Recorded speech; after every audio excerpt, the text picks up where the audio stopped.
Untuk sekarang paling lagi create komunitas ya sebagai jembatan informasi untuk anak-anak muda 20s kan. Satu kesalahan yang aku rasakan adalah telat ke psikolog sih. Kalau dari awal mungkin orang nggak gengsi, mungkin orang udah bisa tahu gitu loh potensi orang bakal di mana dan sebagainya. Sampai terima kuncinya. Pengen gitu kan. Mungkin ada orang yang ini nggak selalu punya pinjaman. Iya. Kita 18-19an mungkin. Oh, goodie bag ya. Iya. Itu maksudnya besoknya tuh dia ujian. Halo teman-teman, kali ini gue sedang bersama Lukman dan sekarang Lukman ini sedang berkarir di Malang. Nah di Malang kan banyak aktivitasnya dan sekarang sebenarnya lagi sibuk ngapain sih? Kalau kesibukan untuk sekarang paling lagi create komunitas ya. Kalau komunitas tuh memang sebenarnya awal itu kita lebih ke media sih. Oke. Di awal tuh kita pengen bikin media yang dimana sebagai jembatan informasi untuk anak-anak muda, terutama 20s kan. Oke. Nah, cuma kita rasa ketika jadi media ini tuh cukup susah ya. Cukup susah karena untuk punya media, kita itu punya idealis sendiri untuk memasukkan pikiran-pikiran kita. Betul. Tapi kan memang tidak semudah itu. Ya. Masih lebih apa ya, lebih pesat berkembangnya media-media repost gitu kan. Betul. Reuploader dibanding media-media yang memang kita berdasarkan riset gitu kan. Jadi ya, kita menganggap bahwa oh ya udah mungkin esensi Life of Twins ini tuh bakal lebih maksimal ketika jadi komunitas karena langsung ke orang kan. Oh iya. Gitu sih. Berarti awalnya media, sekarang lagi berkembang sebagai komunitasnya juga. Komunitasnya juga, betul. Oke. Berarti di dalam komunitas itu kayak mengembangkan kayak kita harus growth mindset yang kayak gitu. Lebih ke ya itu salah satunya juga, tapi kita lebih ke mempermudah gap aja sih. Oke. Kita punya gap, misal di sini tuh rata-rata kan di awal yang kita sekarang lagi banyak anggota yang 20-an awal yang dimana mereka lagi mungkin lagi quarter life crisis gitu kan. Iya, sama-sama. Lagi bingung nih harus ngapain. Nah, akhirnya kan banyak orang bingung, aduh ini aku harus ngapain ya gitu. Bisnis kah? Atau fokus di kuliah kah? Atau mulai cari magang dan sebagainya kan. Nah, kebetulan dari sisi kita yang udah lebih tua itu ngasih beberapa pengalaman, sharing. Berarti antara early 20s sama late 20s bahkan. Middle sih sebenarnya. Belum 29. Iya. Belum 29 gitu. Jadi kita coba nge-share experience aja sih ke mereka biar mereka punya pandangan dan punya pertimbangan juga. Oke. Suara Bandung. Gak bagus. Gitu sih. Buat ngembangin itu kayak sering ada habit-habit tertentu nggak, kayak misalkan baca buku atau apa gitu? Lebih ke kalau secara pribadi. Kalau secara pribadi sebenarnya awal-awal pas aku masih belum punya banyak teman buat berkembang gitu kan. Itu baca buku adalah salah satu cara untuk pengembangan mindset ya atau pengembangan knowledge-nya. Cuma makin sini ternyata dampaknya itu lebih terasa ketika kita ketemu sama orang langsung. Jadi belajar dari experience orang lain gitu, meskipun baca buku juga penting karena untuk fundamentalnya kan. Untuk fundamentalnya baru untuk experience dari orang. Ada dua sisinya berarti. Dua sisi, betul. By the way, kalau tempat ini tuh ada namanya nggak? Kebun apa? Kebun anggur Anggur Cipondok. Ya, kita lagi ada di kebun anggur Cipondok. Ngomongin soal baca nih, orang mau memberikan oleh-oleh sih sebenarnya. Aduh. Ya, nanti kalau misalkan bukunya ya kurang cocok nanti diganti aja sih. Sebenarnya ini dari seorang penulis yang berjudul apa yang paling berkesan hari ini. Barangkali ini bermanfaat sih untuk thank you banget. Didaiti. Itu kebetulan adalah waktu itu dikasih lah dari penulisnya gitu sih. Itu buku tentang apa? Buku kayak kita tuh misalnya kita menjalani hidup nih. Nah, tapi kayak di satu sisi tuh kita sering ngelupain hal-hal yang kecil gitu di dalam kehidupan kita gitu sih. Kurang mindful. Mindful. Nah itu. Nah kalau dari Life of 20s berarti ya membahas soal mindful juga berarti. Sebenarnya kita mindfulness gitu. Enggak ke arah enggak ke mental mental health. Tapi enggak, sebenarnya kita mengarah ke sana juga. Cuma kan kita bukan praktisi ya. Oke. Kita cuma sebagai mediatornya aja sih. Jadi kadang kita juga mengangkat isu-isu mental juga, cuma kita didampingin sama psikolognya juga gitu sih. Oke. Jadi kita cuma kayak udah sebagai jembatan. Sebagai jembatan aja. Kita sebagai IO-nya lah gitu. Kita bikin event, terus kita datengin orang-orang yang memang punya keresahan soal mental issue-nya dia. Selain kita datengin juga psikolognya. Oke. Gitu. Dari sana baru mereka bakal ngobrol. Terakhir juga kita event sebelum Lebaran, itu kita ada agenda memaafkan diri sendiri ya sebelum gimana gitu kan. menarik. Jadi kita itu sebenarnya udah volume 3. Kita bikin namanya apa tuh? Safe space. Safe place lah. Safe place. Oke. Ya, gitu. Di sana kita bisa cerita apapun.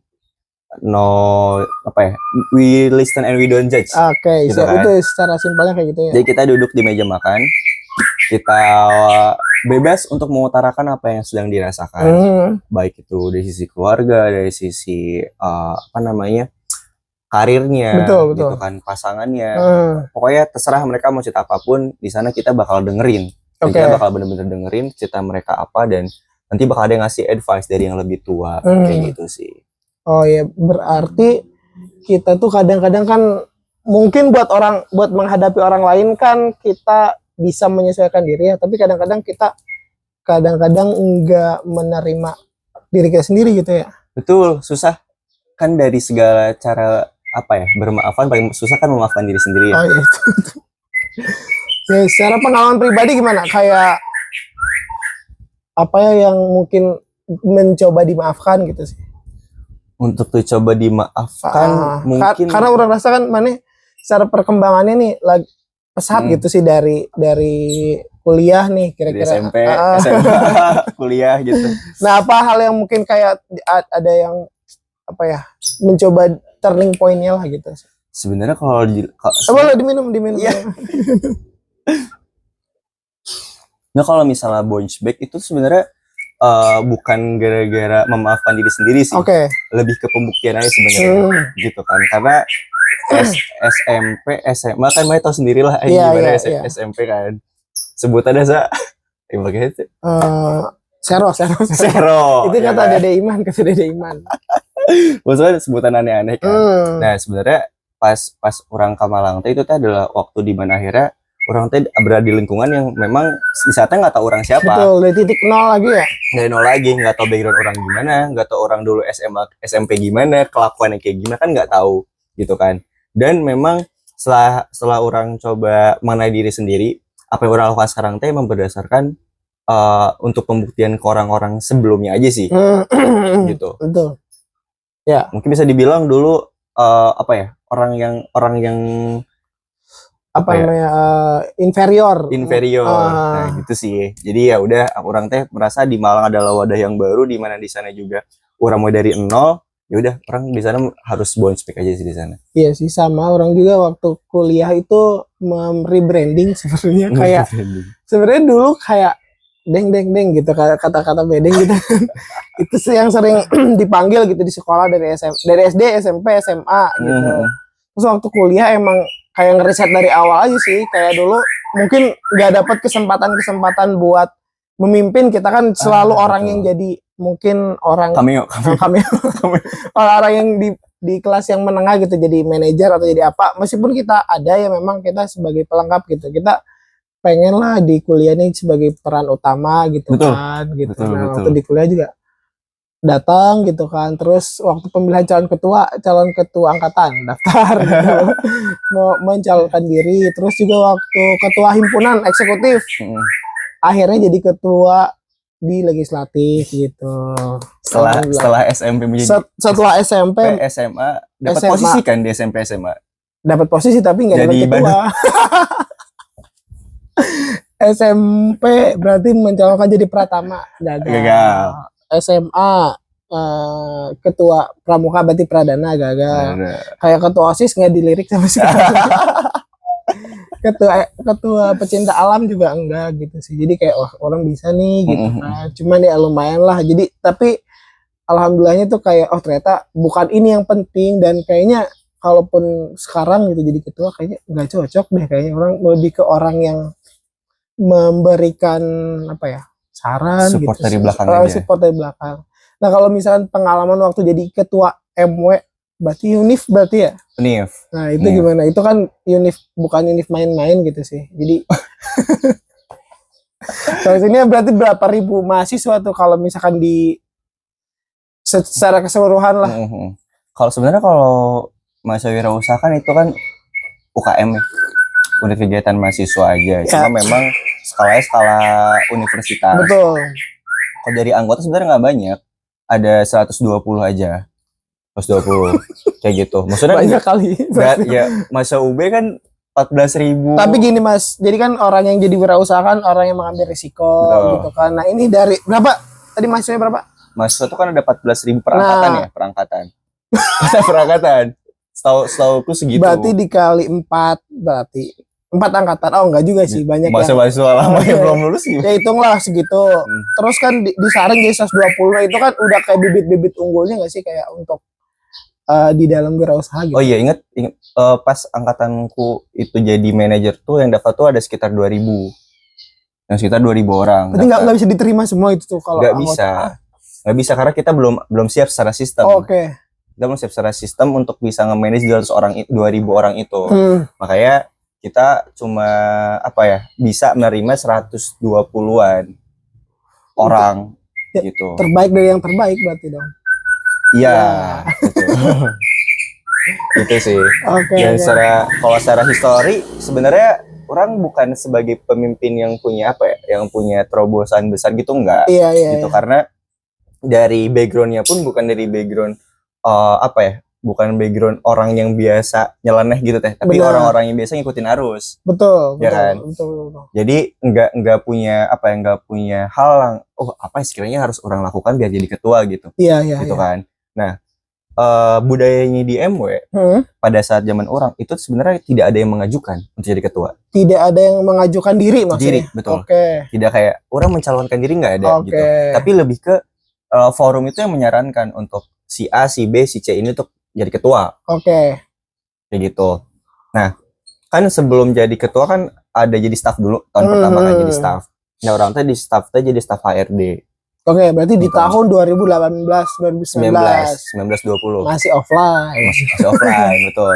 Nah, di fase itu ya di staff, terus orang teh memang orang bisa dibilang ketika ke Malang langsung orang yang loyal ya, karena bertemu dengan lingkungan baru, ya udah orang teh pengen terus-terusan jor-joran gitu kan, jor-joran di sana, karena ada take and give-nya juga, gitu kan. Terus habis itu orang diangkat jadi manajer 2020 teh. Manajer di HRD. Manajer HRD-nya. Nah, sebenarnya orang tuh udah tidak punya ekspektasi untuk jadi direktur. Karena orang merasa menjadi direktur adalah hal yang sulit gitu loh.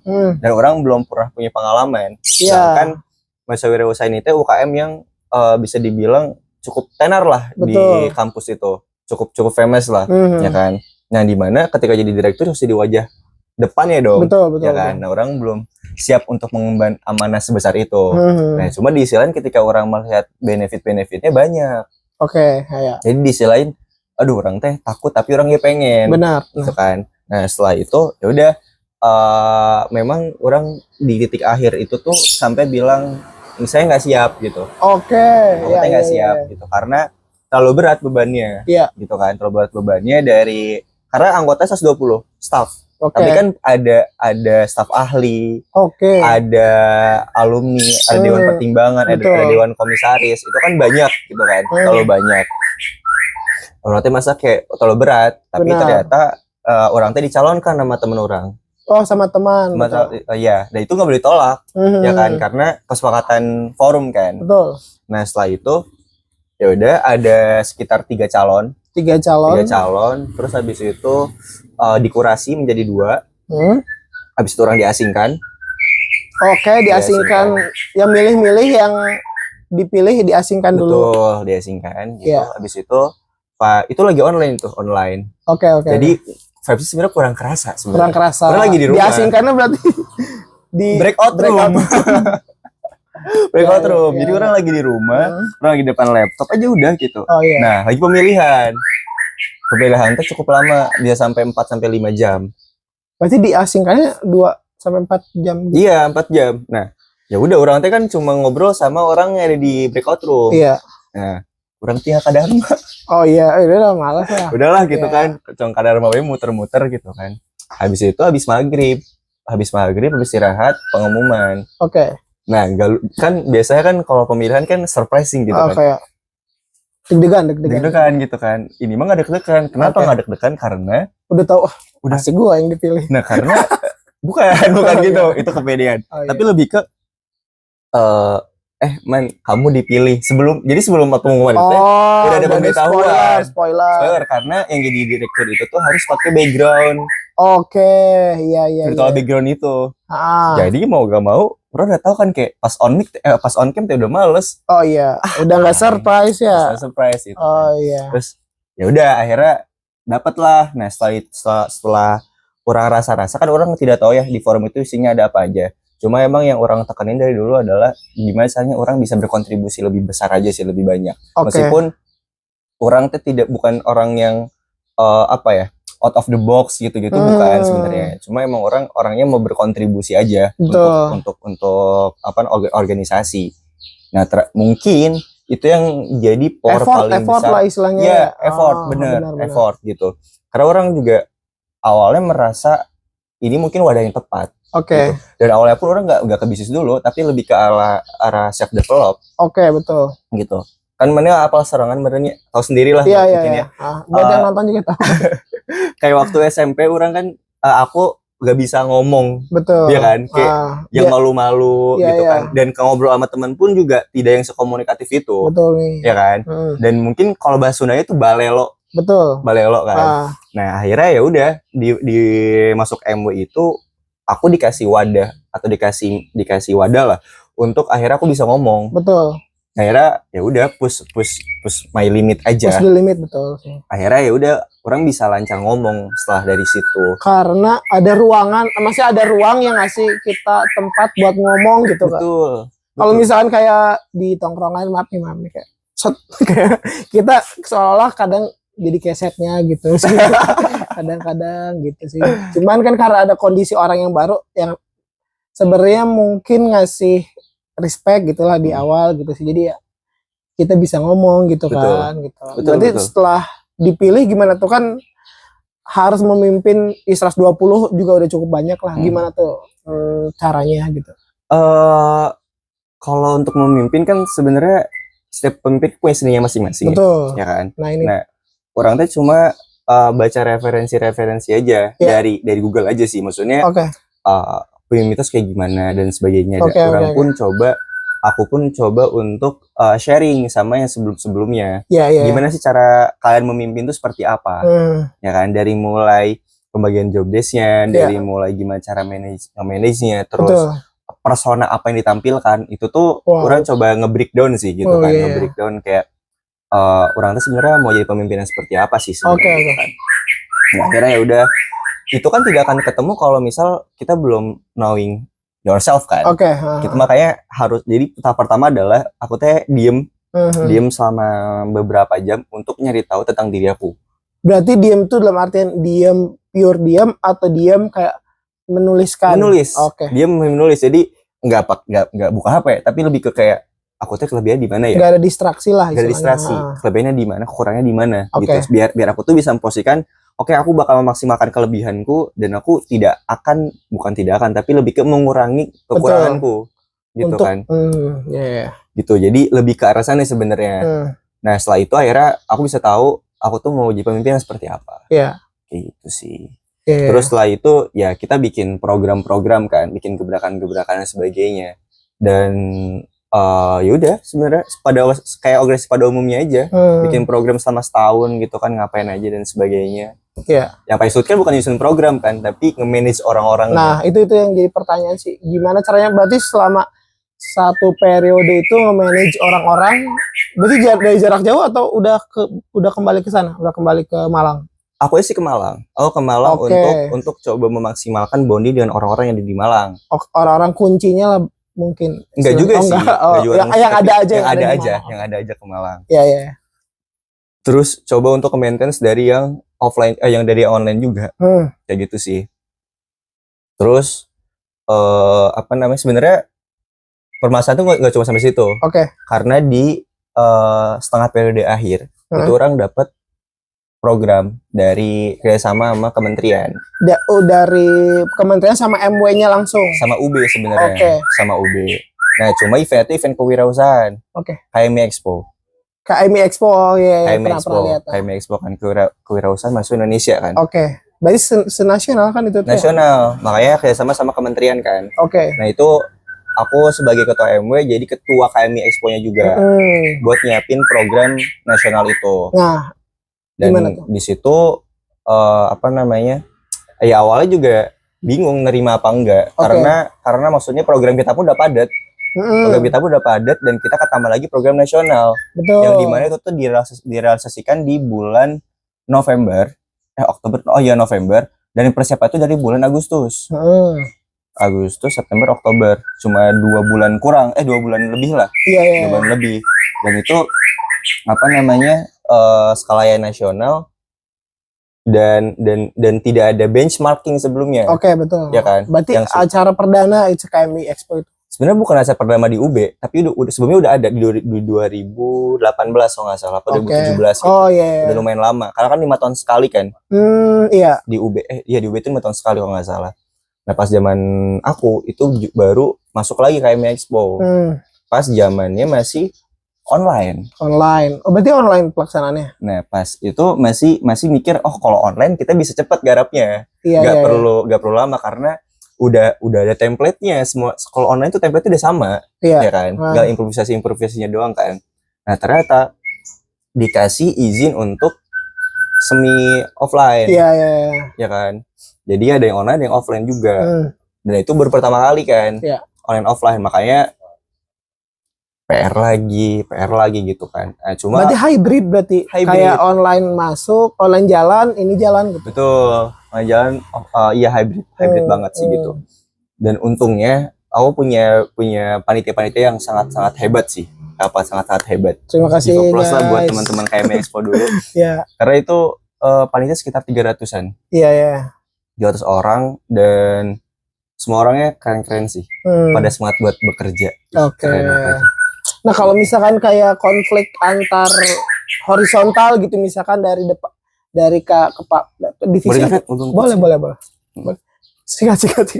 Kalau kayak ada kepala divisi sama staffnya gitu, misalkan gak akur gitu, ada nggak yang kayak gitu yang untuk hariannya gitu, kayak misalnya ada masalah apa nih, lapor ke ketua gitu. Misal kayak staffnya nggak respect sama manajernya gitu, misalnya. Ada aja sebenarnya cuma itu kan itu biasanya sih kita ajak untuk diskusi sebenarnya. Dia tuh nggak suka dengan kinerjanya atau dengan personalnya. Kan itu kan 2 hal yang berbeda. Betul. Nah kita cari tahu dulu dia tuh nggak sukanya gara-gara personal apa gara-gara profesionalnya. Nah kebanyakan itu gara-gara profesionalnya. Betul. Dan artian kayak kinerja itu kurang mencerminkan bahwa dia seorang manajer misalnya gitu kan. Nah itu biasanya itu lebih ke kita coba mengevaluasi dari sisi manajemennya aja sih.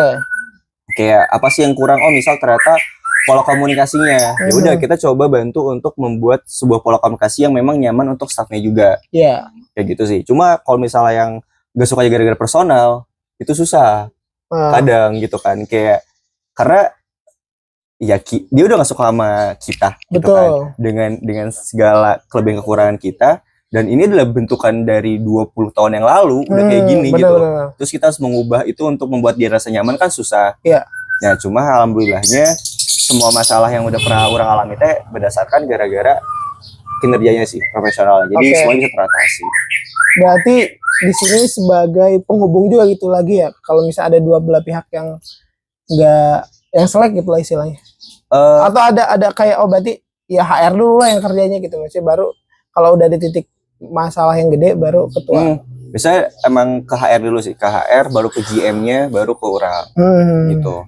Ngelihat dari seberapa urgentnya dulu sih masalahnya, sebesar apa gitu. Biasanya kan konflik itu terjadi ketika lagi jalan program bareng-bareng. Nah MW kan ini mahasiswa wirausaha. Nah dari segi pertama masuk sampai ke selesainya tuh udah pernah nyoba wirausaha apa aja? Wah, wirausaha apa aja sebenarnya Orang tuh lebih ke kalau wirausaha tuh kayaknya dari 2020 sampai 2021 doang sih kayaknya. Oh iya. Di zaman Banana Milk sama Kak Gugu Nah, ya kan? ini tuh saya juga mau bahas sebenarnya. Lanjut. Sama Kak Gugu gitu kan. Iya. Saya tuh emang jadi ini aja project bis konsultan aja sebenarnya. Oke. Kayak waktu Oh berarti nggak melulu orang yang menjalankan gitu, kita jadi konsultan bisa. Betul. Oke. Betul, kayak yang tadi di notice mungkin Sultan Travel. Oke. Dulu sebagai konsultannya aja. Oke. Bis konsultannya untuk bis developmentnya lah gitu. Oke. Bis developmentnya. Terus sempat handle cafe juga sama mungkin kayak kalau sekarang kayak agensi digital marketing mungkin ya. Oke. Mungkin kalau orang dulu di bis devnya. Oke. Gitu. Secara personal aja sih sebenarnya. Kalau bis dev tuh ngapain sih? Biasanya kita coba menganalisa dulu permasalahan di mana. Nah rata-rata kan orang handle UMKM. Iya. UMKM itu permasalahannya tuh rata-rata di SDM sebenarnya. Oh SDM. Di SDM. Dan orang handle rata-rata itu di F&B. Oke. Nah di F&B ini kan waktu adalah uang ya. Iya Maksudnya betul. kayak waktu produksi itu adalah kunci utama untuk bisa tembus target. Betul. Ya kan. Nah itu sih yang biasa kita evaluasi. Kayak misal dari mulai si orang pesen Betul. sampai si orang ini makan itu berapa lama durasinya? Oke. Kira-kira ini bisa kita persingkat apa enggak? Itu waktu biasanya. Terus hal-hal lain mungkin ke arah marketing gitu kan, sosial media manajemennya, KOL gitu-gitu. Kebanyakan apa ya? Yang salah di bisnis makanan sekarang tuh apa? Kayak biasanya yang ditemuin kemarin-kemarin tuh. Mungkin terlalu fokus sama marketing tapi tidak coba untuk improvisasi di produk sih sebenarnya. Oke, padahal kuncinya adalah produknya dulu. Produknya gitu. dulu kuncinya. Oke. Produknya dulu. Misal kayak mungkin udah sering tahu lah makan makanan yang booming. Nah, ini buat teman-teman terutama yang ada di kota kita. Makan-makan yang booming gitu kan. Tapi gara-gara memang promosinya jor-joran banget. Benar. Ya kan? Tapi secara produk kurang winning atau kurang kuat gitu kan. Oh iya. Ya bakal mati juga gitu sih. Karena kalau di Malang itu sendiri, ya produk-produk kayak gitu tuh nggak akan bisa bertahan lama biasanya. Oke. Dan memang ada skemanya malah, skema produk-produk yang viral doang. Oke. Dan itu dikasih durasi selama 6 bulan. Jadi 6 bulan itu pasti ganti produk lagi yang lebih viral. Iya sih, benar. Kayak gitu. Jadi emang bisa tuh bisnis yang viral bukan yang satu produk buat long term enggak, tapi emang dibikin buat short term. Sengaja gitu ya, Sengaja. langsung kalau mau langsung gitu ya. Betul. Ya. Kalau nggak salah ya, seingat gue kayak kata Raditya Dika tuh, ini soal konten ya, content is the king. Product is the key. Iya, ya mungkin kayak itulah, mungkin kayak konten atau produknya tuh kingnya gitu, tapi platform atau cara promosinya ya queennya gitu. Ya, entahlah itu bener apa enggak. Nah kembali ke Kak Gugu Klo nih sebenarnya. Gue sebenarnya lebih ke apa ya? Mungkin lebih ke ego sih dulu. Yeah. Kayak bingung juga kan. Oh berarti bingung gue mungkin orangnya yang terlalu idealis gitu kan. Terus gimana cara menjalankannya? Terus juga kayak bingung soal bukan bingung lah, maksudnya kayak khawatir gitu, mungkin khawatir soal produknya gitu sih. Jadi kayak mau gimana ini kita gitu sih, dan kita baru belajar waktu itu. Iya, baru belajar banget. Saya mau minta maaf. Saya juga minta maaf. Mungkin kedepannya sih buat Jarcok sama Amel minta maaf. Kitanya kabur, kita kuliah kembali ke kampus masing-masingnya. Itu sih yang dipelajarin kayaknya.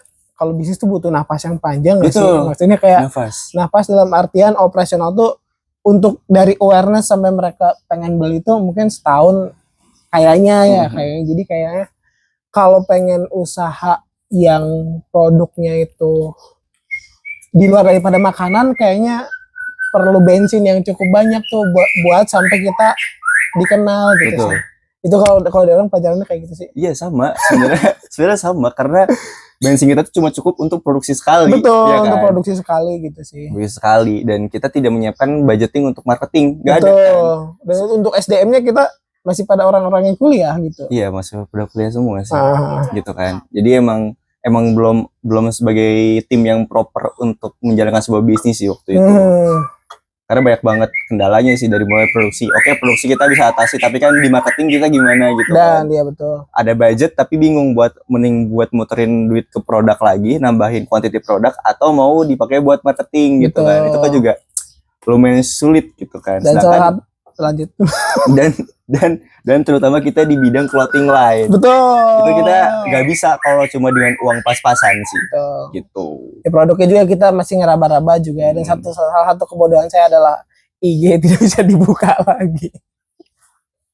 Itulah yang kayaknya itu sebenarnya momentumnya di IG sebenarnya. Setelah IG nggak bisa dibuka, kayak udahlah semuanya kayak hilang semuanya gitu sih. Itu pelajarannya lah. Setelah dari situ terus juga sekarang bisnis sendiri sekarang mah atau kayak partner sih. Partneran. Sebagai apa tuh di dalam bisnisnya, di strukturnya sebagai apa tuh? Sebenarnya tuh orang sekarang tuh di posisi di mana nggak tahu mau bikin produk apa sebenarnya. Oke. Jadi orang tuh lebih ke apa ya? Mungkin di kondisi yang malas untuk nge-build produk dari nol. Oke. Jadi orang tuh lebih ke yaudah kita ketemu banyak teman kan, banyak orang-orang yang dimana mereka pun udah mulai bisnis lebih dulu. Iya. Yang dia tuh dimana mereka tuh udah kok secara fundamental. Nah cuma kan kadang ada beberapa kesalahan-kesalahan kan, atau beberapa hal yang masih belum matang. Orang tuh biasanya masuk di situ. Iya. Oke. Gitu sih, masuk di situ. Nah bisa offering beda-beda. Ada yang emang ngasih apa namanya share profit. Oke. Ada juga yang ngasih gaji. Oke. Gitu-gitu sih sebenarnya. Jadi orang teh sekarang teh masih belum yang buat nge-build produk lagi belum, tapi lebih ke partneran sama orang aja. Berarti sekarang hitungannya masih istilahnya partneran gitu sama orang. Partneran. Sebagai apa dan ngerjain apa kalau boleh tahu? Kalau yang axolot ini teh sebenarnya apa namanya? Axolot. Axolot itu axolot. Hewan dari Meksiko yang di domestikasi ke Indonesia. Yang ada ininya. Gillsnya. Oh, gills namanya. Gills insang eksternal lah. Oke. Gitu. Dari situ orang kalau sebagai apa ya all role sih sebenarnya.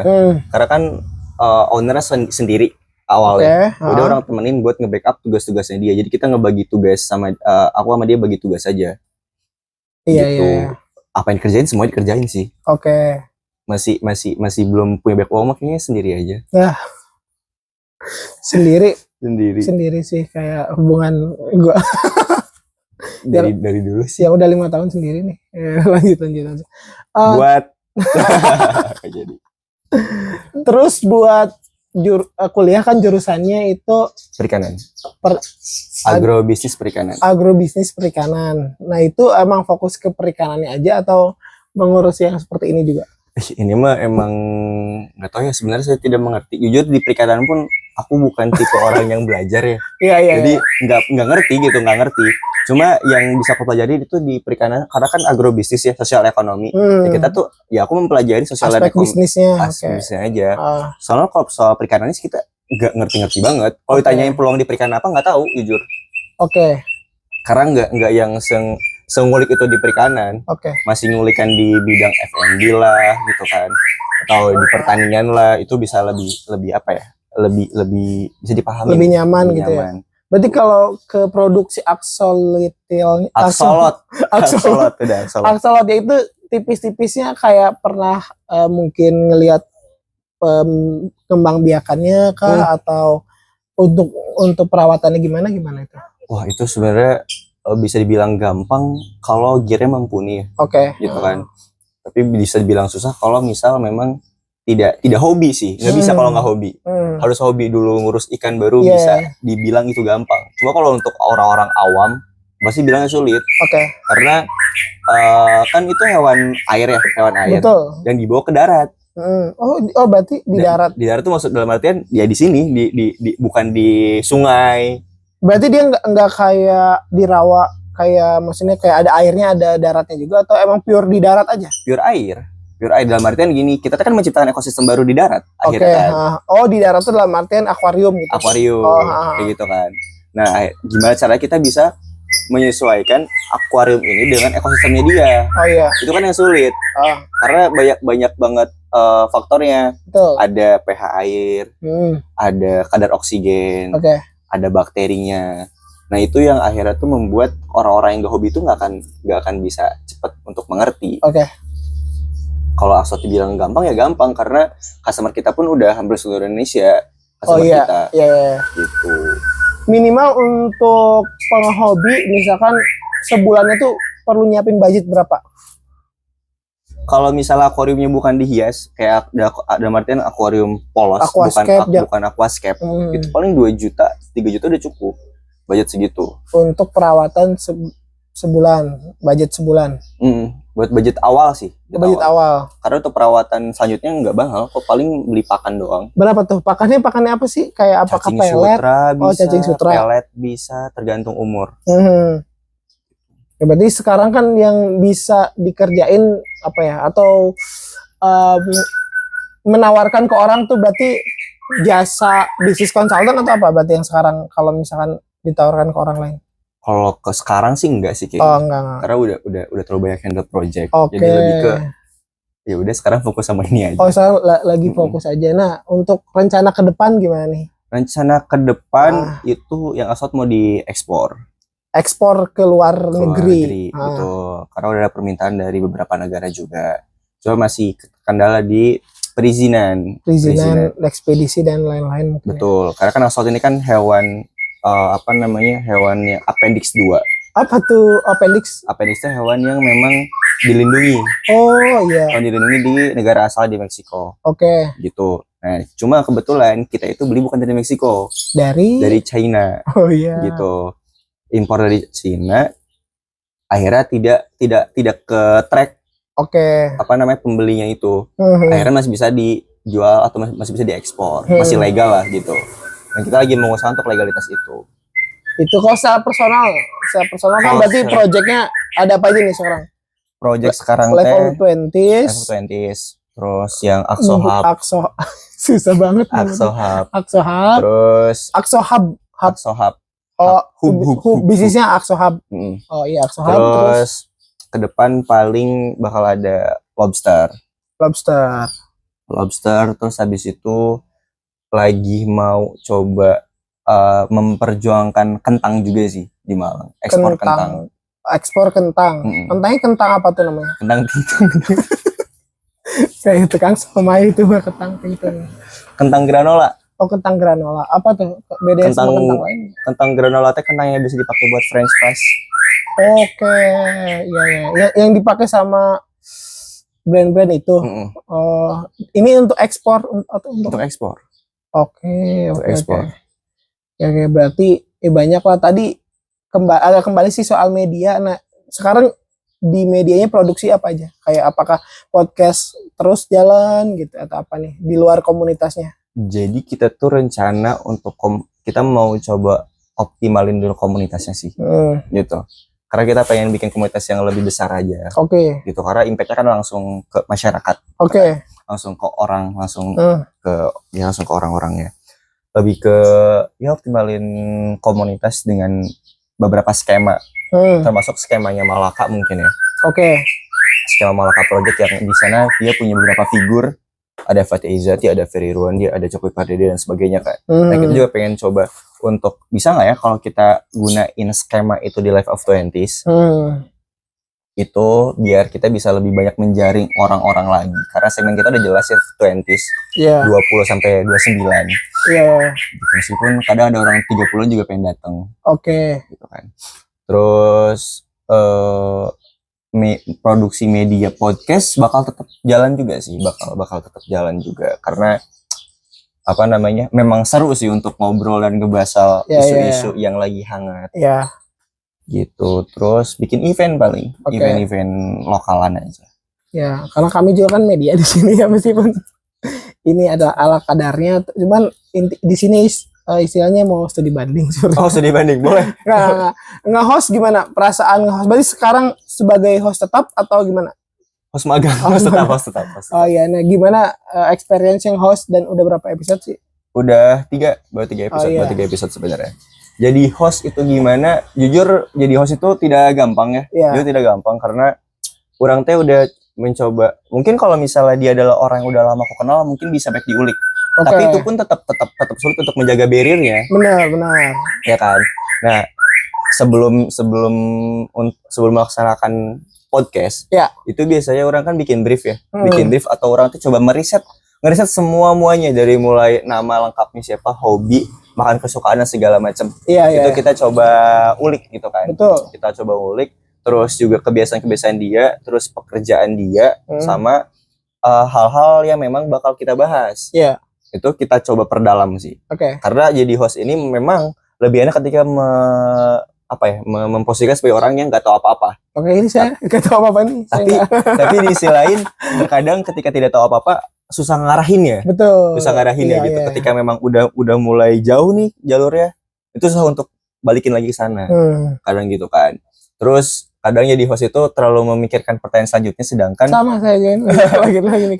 Tapi akhirnya tuh jadi jadi nggak natural akhirnya. Iya. Kelihatan kayak dibikin kayak fake aja gitu akhirnya. Betul. Dan yang akhirnya yang bisa aku lakukan adalah nulis list pertanyaan yang aku pikirin sebelumnya. Habis itu nyiapin kertas.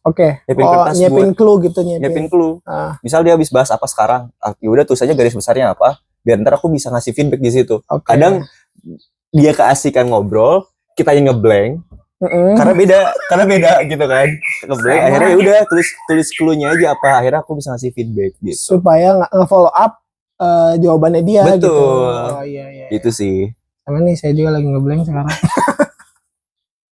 Terus kalau misalkan dalam produksian itu ya, itu nyiapin apa aja tuh? Kayak berapa kamera, terus lighting, terus background, terus itu dulu dah. Kalau untuk produksi kita selalu pakai MCC. MCC apa tuh? Malang Creative Center. Oke. Jadi di sana kita nggak perlu nyiapin tempat untuk nge-set up banget gitu kan? Enggak. Karena di sana udah ada ruang podcastnya, udah ada mic, udah ada TV-nya, udah ada mixer. Jadi tinggal nyewa aja. Jadi kita tinggal bawa kamera. Kamera itu kita bisa bawa 3. Oke. Berarti kamera punya life of 20s berarti atau punya ownernya? Oh enggak dong. Kita tentu sewa atau nggak pinjem. Oke. Kita sewa atau nggak pinjem. Terus kita juga bawa Saramonic cadangan karena biasanya itu ada kendala teknis lah gitu kan, mic-nya tiba-tiba mati, akhirnya kita coba dikasih backupan di Saramonic. Karena kita pernah sebenarnya kita udah produksi udah banyak, udah hampir 7 kali produksi. Udah 7 episode berarti. 7 episode. Cuma ada beberapa episode yang memang nggak kerekam. Waduh. Nggak kerekam audionya atau audionya? Oh iya. Audionya. Kalau kamera itu masih kita bisa kontrol. Cuma kelihatan ke gambar lah. Cuma audio waktu itu mixer di depan. Jadi nggak kelihatan, jadi mixer di depan. Terus kameranya di belakang. Dan orang kan di belakang ya di sini. Benar. Dan di sini orang yang ngeteknya, orang yang lagi podcast ya. Jadi susah buat ke depan ya, buat ngeceknya. Jadi oke kita pakai Saramonic. Terus lightning kita nggak pakai lightning sih, tapi pernah sekali. Cuma biasa aja sih, nggak ngaruh-ngaruh banget karena pencahayaan di ruangannya udah oke. Terus scripting paling. Gimana tuh scripting? Scripting lebih ke kita coba bikin alur cerita aja, ini mau dibawa kemana arahnya. Gitu. Dari awal kita mau bahas apa sampai ke nanti akhirnya bakal apa. Si narasumber tahu nggak dia bakal ditanya apa sampai ke apa atau? Tahu. Nah, berdasarkan mana sebagai narasumber sekarang lebih enak tahu pertanyaan selanjutnya atau kayak sekarang? Sebenarnya gini, kan apa yang aku buat untuk skrip itu tuh nggak semuanya kepake. Karena jawaban narasumbernya pun nggak akan template. Betul. Mungkin dia bakal nambahin. Ya karena sebagainya. Akhirnya tuh aku harus bikin pertanyaan ulang di situ. Improve. Jadi dari misalnya orang nyiapin ada 20 pertanyaan. 20 pertanyaan itu mungkin yang bakal orang tanya itu cuma 10. Gitu. Karena banyak pengembangannya. Atau mungkin ketika orang coba bertanya satu hal, ternyata konteksnya sama yang diurang tulis. Jadi akan bisa dipakai lagi kan. Ya itu sih paling. Jadi skrip itu membantu orang untuk menjadi kamus aja sih, jadi kamus. Buat pertanyaan. Berarti judul episode atau temanya itu mencari irisan antara life of 20s-nya dengan si narasumbernya itu apa gitu. Maksudnya dengan dunia narasumbernya gitu. Berarti itulah yang dijadikan temanya. Betul. Misal waktu itu episode pertama orang teh bikin sama Kadafi. Itu ngebahas tentang personal branding. Gitu kan. Ya udah, orang merasa personal branding lagi dibutuhin sama orang-orang. Benar. Gitu kan. Dan yang kan orang punya keresahan juga. Betul. Personal branding itu perlu konten apa enggak sih sebenarnya? Nah, orang langsung nanya ke dia, dibawa di podcast. Yang mau tahu tonton langsung Kadafi. Si Kadafi itu kayaknya orang yang ngulik banget gitu kayaknya sih. Iya, orang ngulik banget. Kayak dia belajar gitu, terus dia kayaknya udah lama juga tuh ngembangin akun atau kontennya dia, ya nggak sih? Betul. Udah lumayan. Dia tuh awal konten itu dari 2016. Dimulai di SMA. Oke. Iya 18 waktu dia masih SMA. Dia ngembang konten. Pokoknya kalau mau tahu ceritanya gimana, langsung lihat aja di YouTube. Nah, itu masuk. Berarti itu si Kadafi itu emang pure narasumber atau bagian dari kalian juga? Soalnya kan lihat beberapa kali lihat tuh emang masih bareng gitu kalian tuh. Dulu pas masih podcast itu sebenarnya narasumber. Cuma sekarang kita udah ke arah komunitas. Part Kadafi adalah bagian dari Life of 20s. Oke. Berarti itu udah apa ya istilahnya? Udah gabung. Nah kalau apa ya? Ada berapa orang sih Life of 20s itu?